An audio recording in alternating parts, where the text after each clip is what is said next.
Well, good evening, everybody. It's Hump Day Happy Hour. Glad to have you here. Excited about our guest tonight.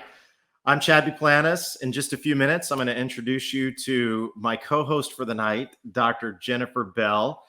Jeff Horowitz is not with us tonight because he's traveling to a conference. He is going to the Piper Study Club in Asheville, North Carolina, where he can brush up on his occlusion skills because that's just kind of the way that he lives in the world he lives in. So we're very happy for him that he's expanding his occlusal knowledge. But before we get started tonight, I just wanted to share with you all, we're doing something that we've never done before. If you look through our post, there's a post pinned at the top, and we are, through our great educational partners and friends at Shofu, able to give away a brand new Shofu iCam, which is a great intraoral camera at a great price point. But the way that you get entered to receive or potentially receive the free iCam is to like the post that's on our Facebook page, invite at least one friend. That's another entry. Send a DM to Jennifer Bell that you've invited friends and maybe one's joined. And that is another entry. And there's an opportunity to get 4 total entries for the Shofu iCam. So be sure to enter that drawing. We would love to have you do so. We can't wait to give that away. Other exciting news from another one of our educational partners is that we still have an ongoing offer with Q Optics, great ergonomic loops. Be sure to look into Q Optics. I believe it's $200 off of a light kit, $100 off of the loops, which are fantastic. Hopefully JB got hers recently, but they're the best loops that I've ever worn. We still have a great opportunity with another educational partner, which is DocSites. They have a discount on their website for your practice. And then finally, we have a great opportunity with Dentist Job Connect that helps connect dentists with potential job opportunities throughout the United States and beyond. If you have any questions about any of our educational partners, please feel free to DM myself, Jennifer, or Jeff. And without further ado, welcome. And here is JB. Hi, friend. Hey, what's up? How's it going? It's going good. How are you? I'm good. So I think everyone knows about the big data breach, and that has become quite the topic for the week. So if you didn't catch my post yesterday and then follow-up post today, the ADA had a pretty significant cyber attack that occurred, and it has compromised a lot of information. If you are a member of the ADA and have been trying to get in touch with them, you're going to have a really tough time getting much activity out of them right now. They're very much in a fight mode to sort of recapture and recover data and to lock down access points for where the breaches have occurred. I do think a lot of information got leaked as well. So today it sounds like a lot of information started to become public about staff members, compensation structures, et cetera, and then maybe even member information. So I would suggest if you have an auto-saved password or something like that for your ADA account, you probably should go in and change password and start protecting yourself that way. I assume that the ADA and your local dental societies will be communicating with everybody over the next couple of days as to what information was compromised and what ways you'll have to protect yourself if they have your credit card information or anything like that, then that certainly could have been compromised as well. So I think there's just a lot more data coming out. I usually prep for the show by looking at the ADA news before I come in, just to see if there's any hot topics that we need to talk about. And there really hasn't been any updates in the last couple of days. So that's a pretty good indication too, that I think that they're really working through some stuff. And I wish them well. I think all companies are susceptible to this. We as small businesses have a much harder time financially protecting ourselves from these large cyber attacks. But it just goes to show you that we're all susceptible to it. And hopefully, they've been continuing to sort of do the best that they can to keep everybody's information safe, just like we do in our practices. So, I wish them well, and I hope that they can get to the other side of this and find some new security for themselves and for everybody's information. But again, if you are a member of the ADA, just sort of stay tuned and watch. As I see information, I'll post it to keep you guys up to date as well. The other thing that came out, the federal government did extend the forgiveness on student loan payments for another couple months. So now I think student loan repayment has been paused again until the end of August. So if that applies to you, certainly check with your loan providers to see if you fall within those categories. And if you're looking for, no repayment structures for an extended period of time, there was additional federal language to extend that deadline to August 31st. So check into that. The FDA is continuing to move forward with banning menthol and flavored tobacco products. They had started this process a while back. They have the authority to do so. There was an additional exploratory session that occurred over the last week. I think there's a lot of push to get some final language wrapped around this, and then to craft a strategic plan for the delivery of the banning of menthol products, and certainly it'll be a phase in over time. So I think they're fine tuning that rollout. So, but be on the lookout. I'll let you know if I hear when that officially goes into effect. But that certainly will change the tobacco market products in general.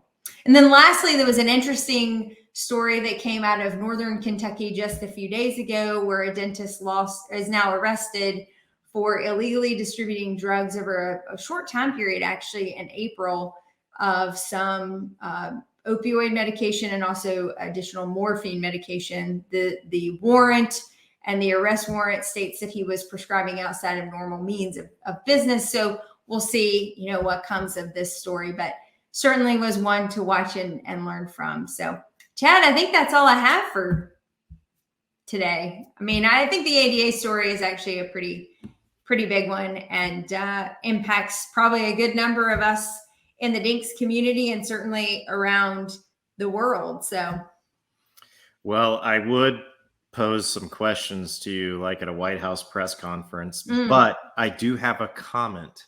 Yeah. While you were talking, so we've started extracting the news and posting it separately the next day. So that's why we bring Jennifer to the big screen. She's better to look at than Jeff and I anyways. But anyhow, while you were so graciously sharing the news with us and so knowledgeably, I went to the ADA website to change my password, and you cannot do so right now. Oh no. Yeah. So if you go to the ADA website and you go to change your password, you'll look and your member number is all zeroed out, and it says, we are experiencing a cybersecurity attack right now. Please check back later. So although I think it's a great idea, not able to maybe just if you had your credit card or any of that stored with them, watch your statements to make sure there's no odd activity. Other than that, I don't know that there's much you can do at this point until they provide further guidance about what exactly was compromised and then what their plans are to rectify it. Hey, they can have my ADA number if they want it. I don't know that it would. No, I know. I was trying to think though, if I had my credit card, I think I probably do have my credit card. I don't. I pay by check every year. So yeah, I just have the office manager write a check every year. Well, I would judge you, except right now that's actually putting you in a pretty great place. Yeah. So. Yeah, hey, it is what it is. So anyhow, what do you say we bring our guest on? Let's do it. Yeah. So our guest, we're super excited about it. He has made the rounds on social media lately. We're really excited to have Len with us. I've known Len for a few years now. We got to spend a little time together about a year ago this weekend in Miami at the Smiles at Sea Land event. Super intelligent guy. Graduated from Tufts Dental School. I just found out in 1999. So that makes him, just a little bit older than me, because I graduated in 1999 too, but I was a child prodigy. He has been working feverishly on reputation management for the past several years, and he is only practicing 2 days a week in Philly right now, but I'll let you fill in the blanks, Len. Tell us a little bit about yourself and how you got into reputation management. Well, thanks for having me, guys. I'm excited to join you. So I graduated Tufts in '99, ended up in the Philadelphia area, thinking I would go back to New York. It never happened. I ended up in Philadelphia and stayed. met a woman and then two women actually. So I'm divorced once, and established myself in a practice in 2007. The dentist had unfortunately committed suicide. Oh my gosh. And bought the practice. I always say their misfortune was my fortune. Bought an amazing fee-for-service practice, exactly what I was looking at. Great team, great set of patients. But I bought the building, I gutted the building, redid it, rebranded. But I was $18,000 a month in debt. That was my nut every single month. And I needed to figure out how to market my practice. And I did it myself. So I'm self-taught. I really exploded my practice in 2008, 9, and 10, and started to be asked to speak around Philadelphia, really, at that point. And during one of my sessions, I was asked to do some consulting from one of the attendees had called me on the phone during my session, and my phone's ringing. I'm like, who's calling me? And I was like, I'm not interested in doing any consulting. I'm a dentist. I need to pay off my debt. That's what my main focus was. And I started speaking. I actually spoke for Invisalign. I was an Invisalign faculty member for a number of years. And I was speaking in New York. Another office asked me to consult. I'm like, something's happening here. Let's figure this out. And I started doing consulting, marketing consulting with dentists and their teams. But I didn't love the consulting model that I had. And I needed another way to make some money. So I realized how important reviews were to my practice and driving new patients to it. And honestly, there wasn't really very many softwares back there that did that. So I created my own.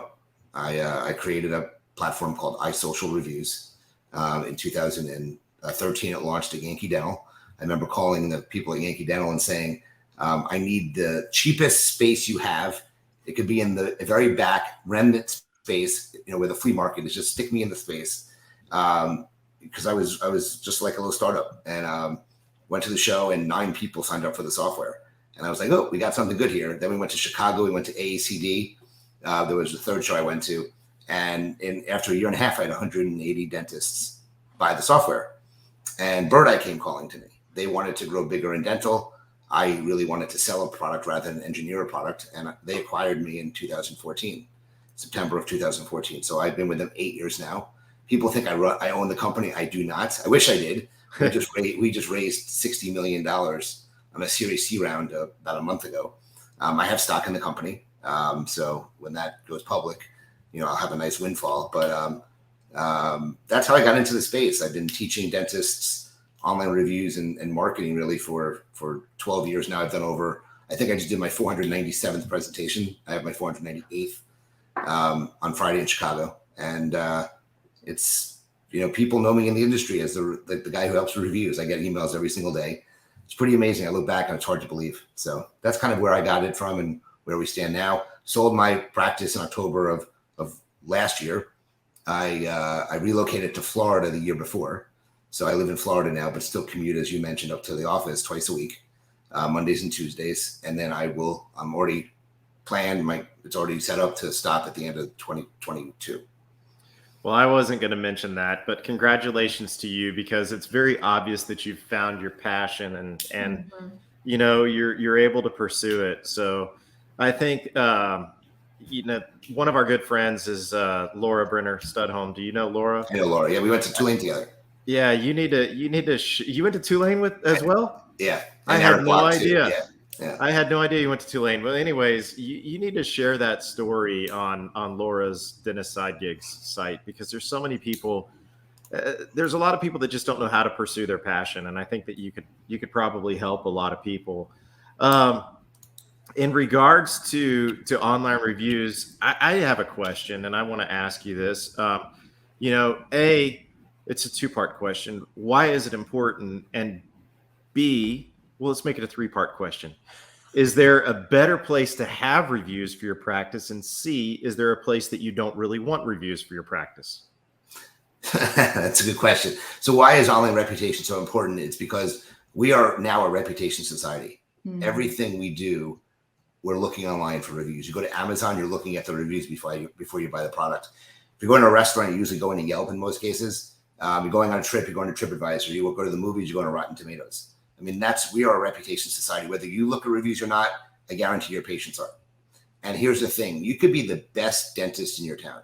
I mean, and you can be great with your hands and have a great reputation, but it's not online. And you're only as good as Google says you are. So when people are referred to you, what do? They go online and read the reviews from other people.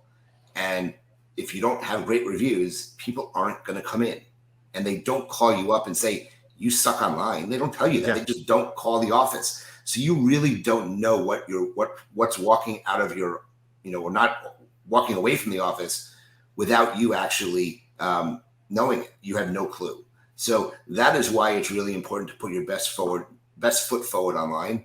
And no matter where you are, look, I literally just spoke to a dentist who was the only dentist in their town for like literally an hour. There's no other dentist. And he signed up because he knew how important reputation was, because people will drive an hour to somewhere else. Mm-hmm. So you're only as good as your reputation, or Google says you are, and you need the reviews. That's why it's really important. Okay. And studies show that patients are looking at reviews all the time.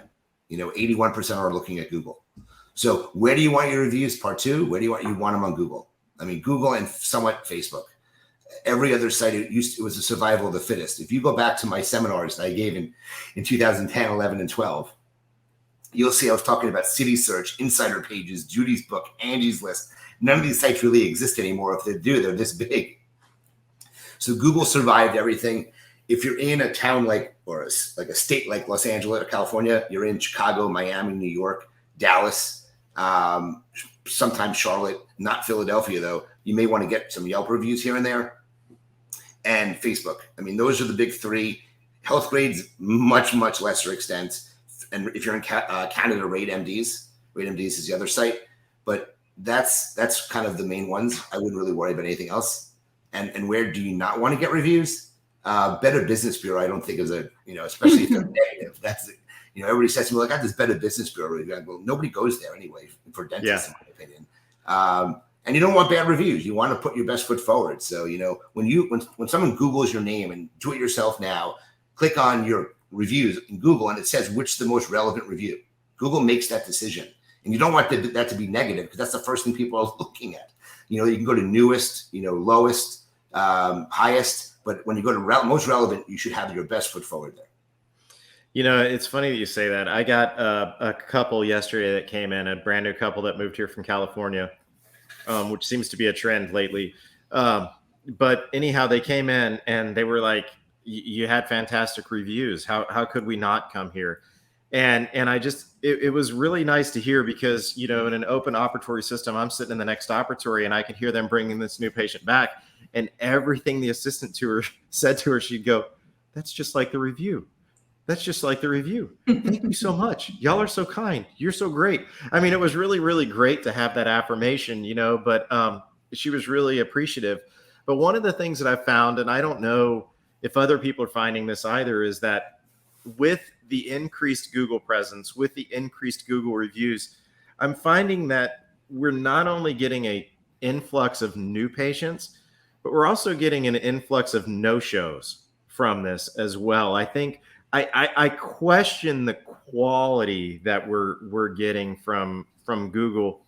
I mean, I would say that 65% of them are great. 35% of them will call. They found us off reviews, but they're kind of shopping. They're going to find the person that can get them in the soonest based upon reviews. And that's a little bit concerning to me. But all in all, I would say reviews have been a huge blessing to our practice. So do you hear that from other dentists about the quality?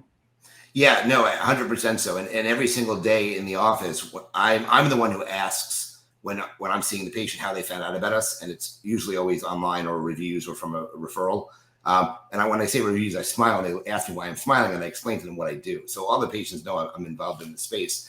But, it's so important, because that's how you drive patients to your practice. But there's a couple of good things about online marketing. Number one is you're usually doing it for those fee-for-service patients, because most patients who have insurance are going to their network books and picking a dentist by that. Okay. Yep.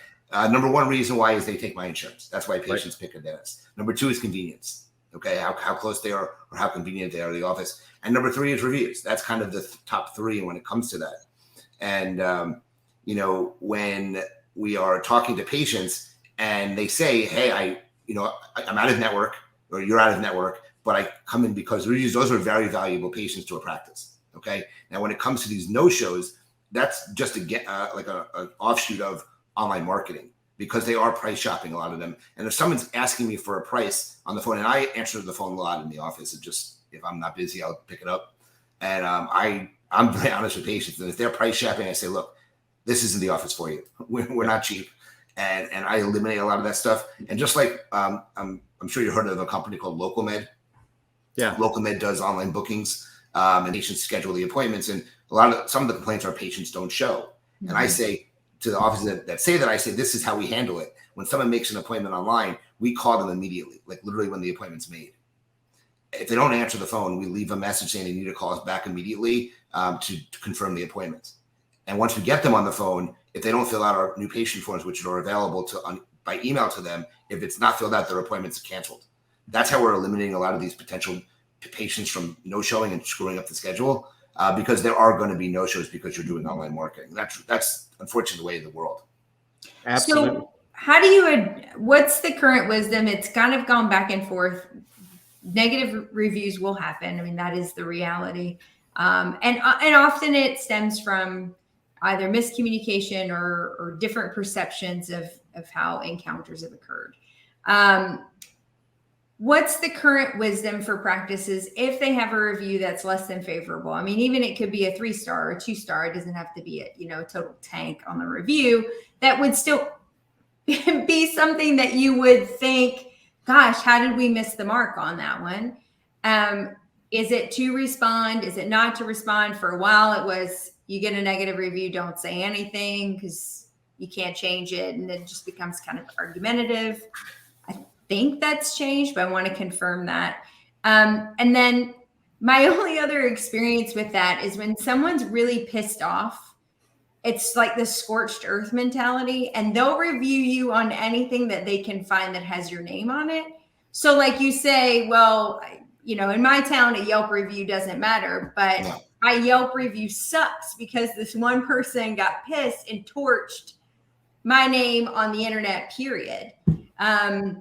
And so what's the wisdom then for how do you recuperate? Because I don't want to focus energy on building a Yelp improvement. Well, yeah, 100% so. So I'll answer that second question first. Okay. If you're in a town that's not not very popular with Yelp, and you're in North Carolina somewhere, I don't know what town you're in, but most of North Carolina is not a Yelp town. And the problem is, if you try, let's say you said, I want to get Yelp reviews. The problem is that there's not Yelpers in your town who are patients of yours to leave reviews that stay on Yelp. Right. They have to be recommended. They have to be a recommended review, or they're going to come down. So that would be a complete waste of time and energy. If you're in California, there's plenty of Yelpers. You'd be having an easier opportunity to do that. So that's number one. I think it's very, very, very, very, location persistent here. You have to have locations that are Yelp dependent in order to make that worth your time. You're in Dallas, Chad, so for you, it may be more important there and maybe easier to get Yelp reviews, but not in North Carolina. Yeah. So that's the first thing. The second thing, when it comes to bad reviews, I always say, relax, take a deep breath, and hold it for 20 minutes because you don't want to actually be angry when you respond. Correct. So the biggest suggestion I get, the best defense against a bad review is generating more reviews. There's overwhelming with a positive. That's the most important thing you can do for your office. Okay. And a lot of times you'll see when someone gets a bad review and they're not using a service, they're just doing things on their own. You'll see like 10 or 12 reviews the next day because they're asking every patient. That's the response we have. And that's good. Okay. But if you get another bad review about the same thing, you haven't fixed what they wrote the bad review about. Okay? Right. Now, when it comes to responding to it, I will tell you, I had a recent experience. So I'm going to Cabo San Lucas in a couple weeks, actually next week, for a few days for a President's Club for Bird Eye. My passport had expired. And I obviously knew I couldn't go without a passport. So I used a company called rushmypassport.com, which is done through Federal Express.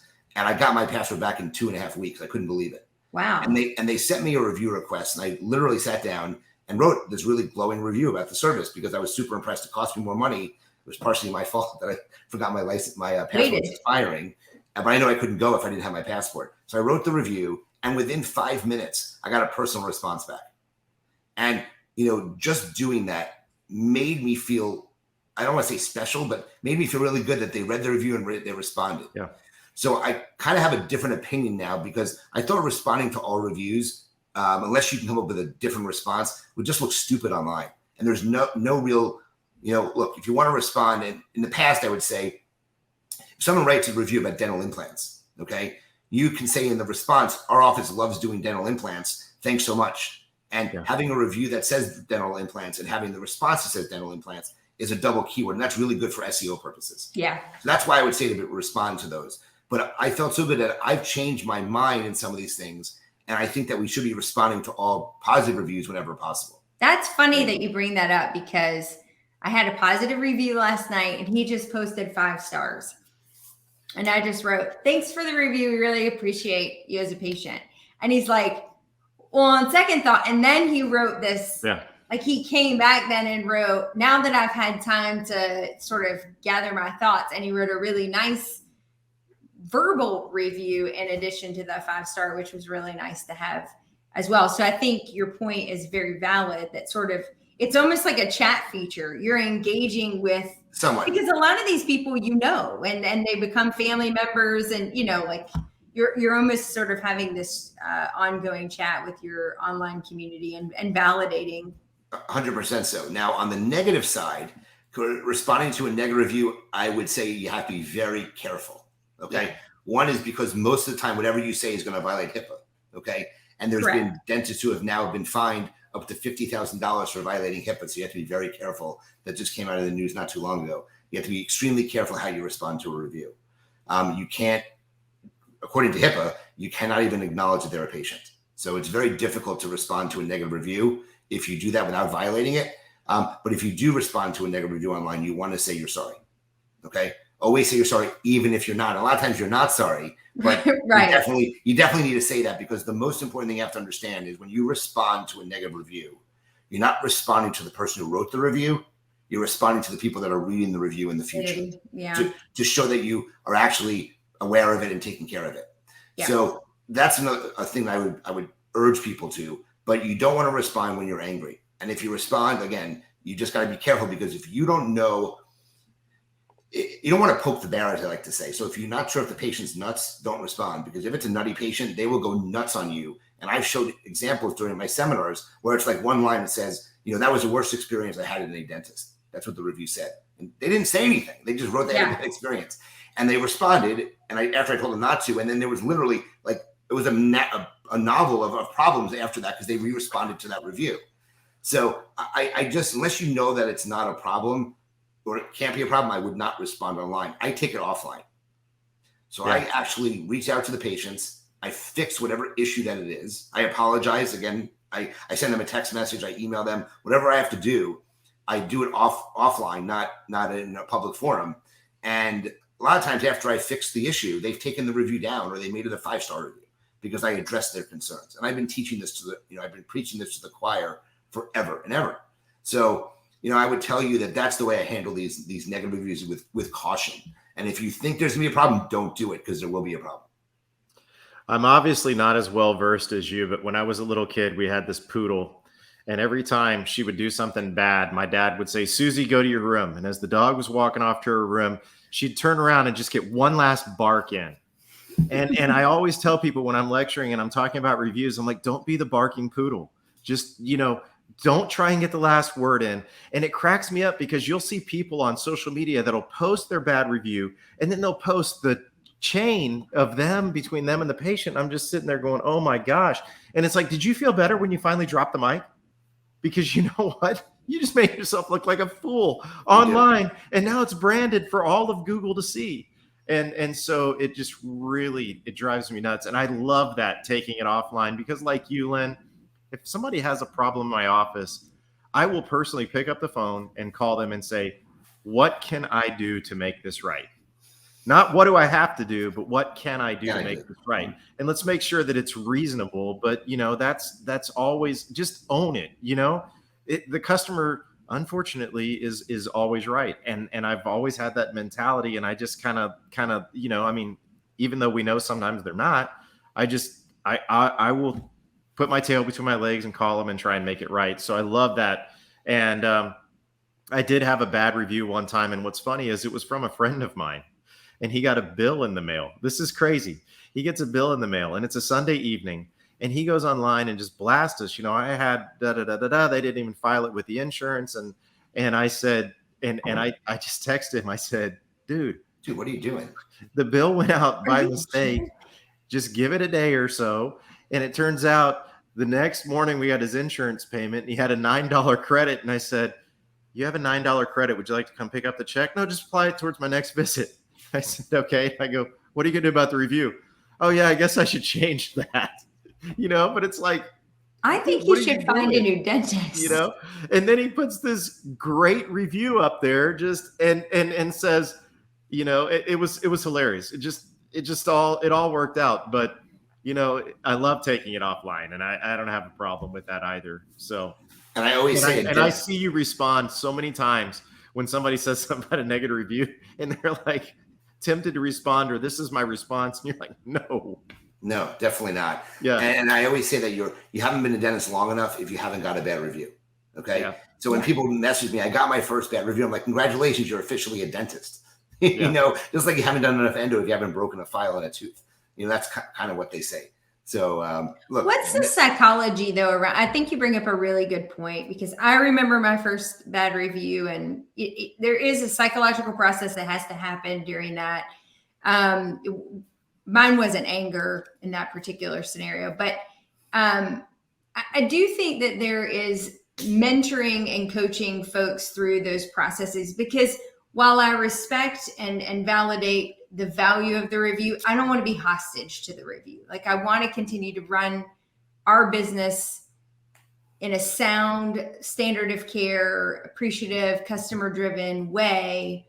And being held hostage to those reviews sometimes gets in your head so much that you maybe compromise your decision-making paradigms. And so how do you coach dentists through those negative review processes, and then moving forward, how to recognize and appreciate its value in your marketing plan while it not holding you kind of captive or hostage?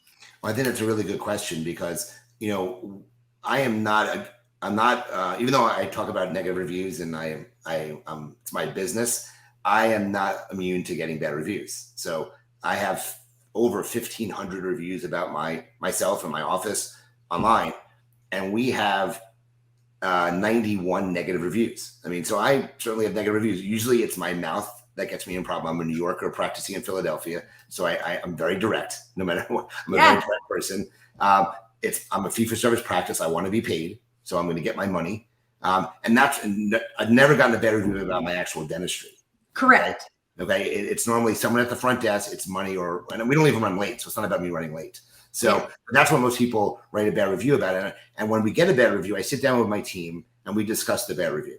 And we say, what could we have done better, or what could we change to avoid this in the future? So we make changes based on what happens in our office. That's because we have a reputation culture. And I know how important reputation marketing is. And I know you in the beginning, you called it reputation management. I like the term reputation marketing better, because it's generating 5-star reviews and using it to attract more new patients. So I think that's a big thing, is to recognize where the issue is, fix the problem. I literally got a message from a dentist in Butler, Pennsylvania, and which I didn't even know where it was. Okay. But she ends up having 5 reviews total, 3 stars. And she got a really scathing review saying that she drilled too deep. She caused all these problems. And she literally wrote me that this may be the end of my career. And I was like, come again? Are you joking? End of your career? I'm like, no, then nobody's going to lose their business over one bad review. And she literally did not even want me to post it on the Facebook group, because she was so depressed. And this was from 1 month ago. And she said she's been depressed for 1 month over this one bad review. If you have that attitude, get out of business. You cannot be in business and have that attitude, in my opinion. It's literally relax, take a deep breath, and move on with life. I always say a bad review may spoil your breakfast, but you shouldn't allow it to spoil your lunch. Okay. Go on, move on with life. If that's going to take you down, you've got some issues. And I hate to say that, but that's the truth. So, but that's it.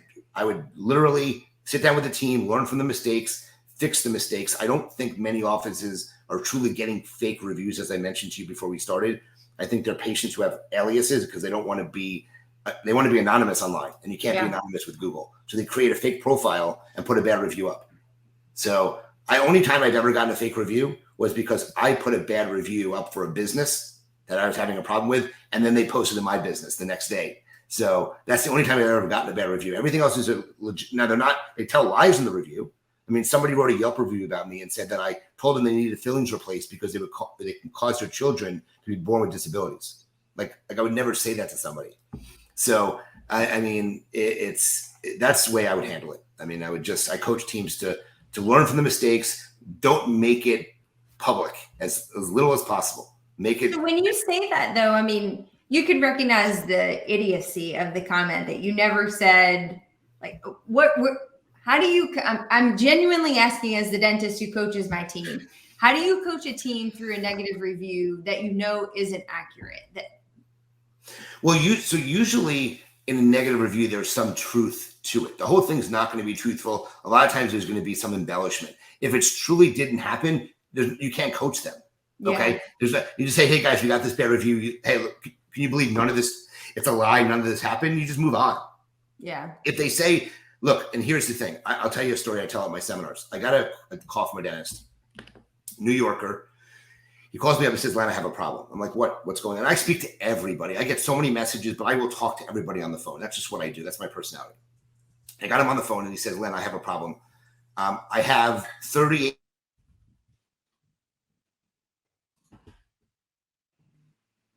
Is that me?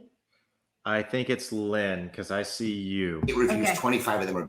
Oh, there you go. Hold on. You cut out. Hang on. You cut out for just a second. Yeah. You said you started your statement and then it cut out and you came back with 25 reviews or something. All right. So he had 38 or 39 reviews, 25 bad. He had 2 stars. It was bad. Okay. Wow. And all the bad reviews were about the person at the front desk. And I said, you know what you need to do then? You need to fire her. Because she goes, that's the problem. She's my wife. Oh. And I said then you need to divorce her as a joke, and he hung up on me. But the point was, as I looked him up recently, he has 75 reviews now, but 46 of them are bad about the person at the front desk. So they've never learned from the mistakes that are being made in the office. Yeah. You know, at least I learned, look, people don't know me what I was like 15 years ago when I bought my practice. I didn't listen. I was such a not that I don't talk fast now, but I was such a fast talker back then. So I've actually taken coaching classes to become a better leader and a better listener. I took listening coaching actually. So, and now I teach it. So it's just interesting that I've learned from it. I become a better leader and a better business owner. If you can't do that, then don't be a dentist. Don't get into the review game because your ego is going to be hurt too much, in my opinion. Yeah, I love everything that you've said.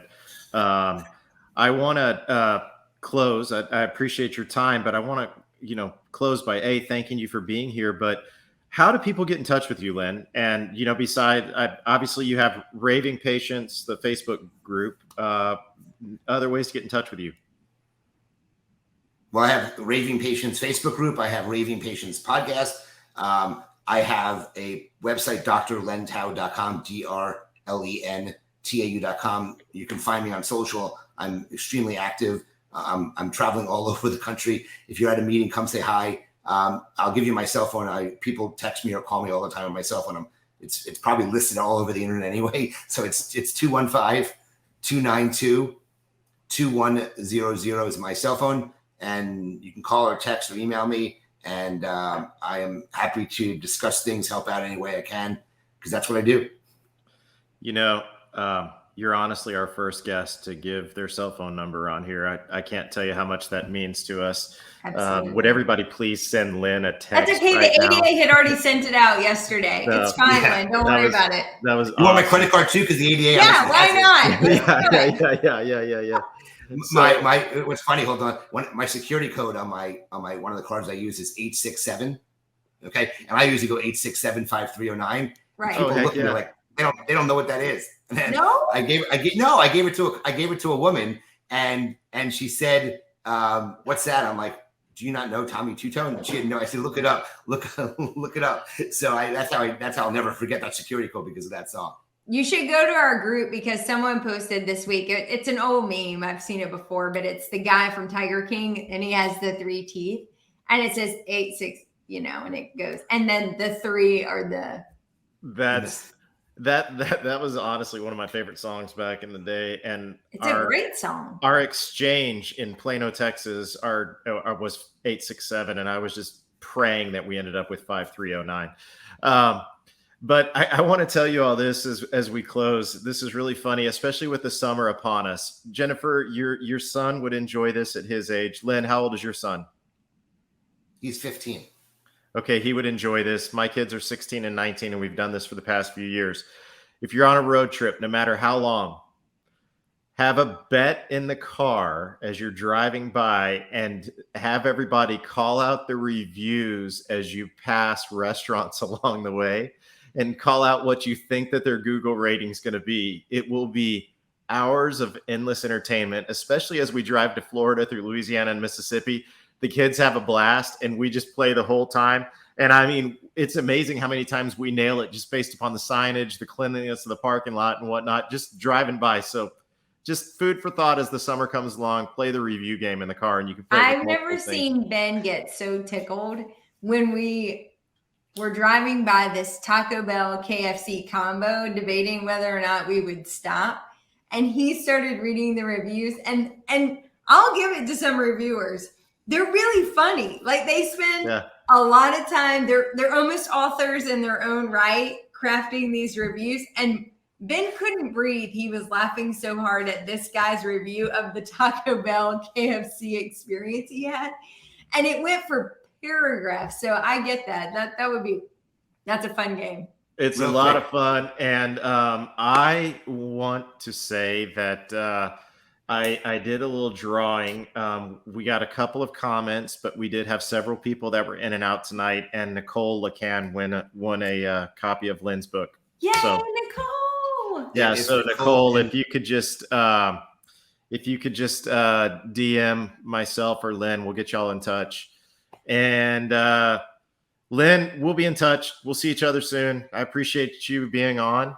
And JB, you want to close this out? Sure. I appreciate having me, guys. Hey, you thanks bet. so much. Did you guys see my Instagram story today of the two of you? Maybe. I don't know. You should look. I was working. Do it, Len, real quick.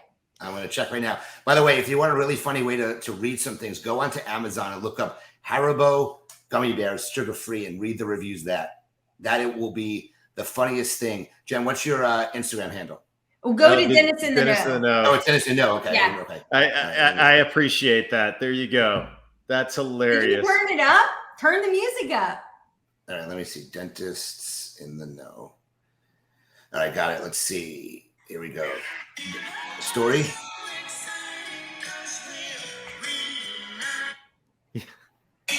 Oh, yeah, there you go. Oh, yeah, I see that. There you go. I didn't notice that. There you go. That's cool. I didn't miss that one. It entertained me today at work. I missed that. That was good. I like that. I like that. So thank you for having me. I had to cut the right clip of that song because it's very much not about two friends getting together. And so I didn't want it to make it. Yeah, well, I certainly appreciate that, JB. And it's always good to see Len. And hey, thanks, man. Thank you for having me. I'm sure we'll see each other soon. You bet. All right, JB, close us out. Good night, everybody. Thank you.